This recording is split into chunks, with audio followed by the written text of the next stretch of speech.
ส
ถานเมื่อหู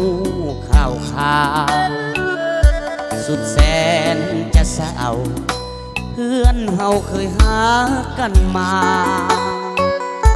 ดวงดีใส่ยาแสงศิลปินลูกทุ่งบ้านนาบอกคิดบอกฝันเลยว่าเจ้าสิมาด่วนจากลาลัย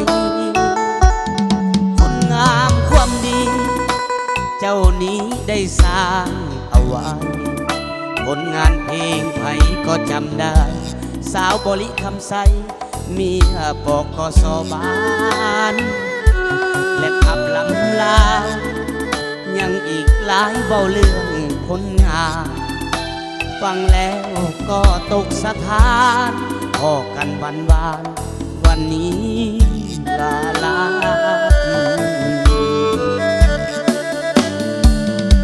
สมหวังเสียงแสงหูข่าวหัวใจสิว่าเสียวสายจากไปโดยบ่หวนมาไอ้หนุ่มหน้ามน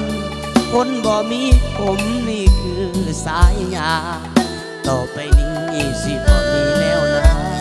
คนที่บอกว่าเสียวเอ้ย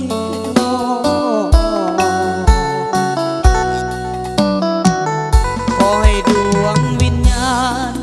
ของเจ้าขึ้นสู่สวรรค์ผลงานเองนั้นจะกองอยู่ในหัวใจความรักความแค้นที่สองเฮาเคยสร้างกันไว้ขอห้องส่งเพลงนี้ออกไปเพื่อไว้อะไรดวงดีใส่ยาแส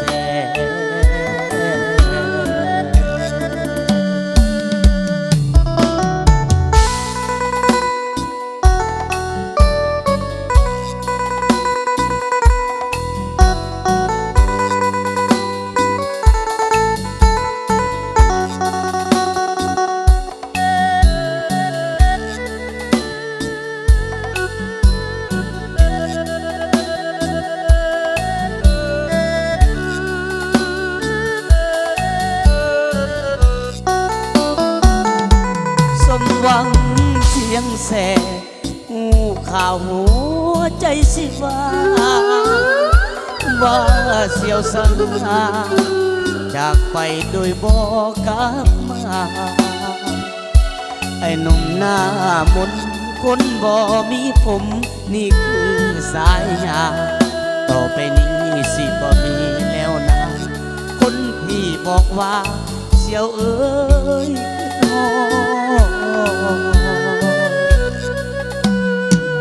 คอยดวงวิญญาณของเจ้าขึ้นสู่สวรรค์ผลงานเองนั้น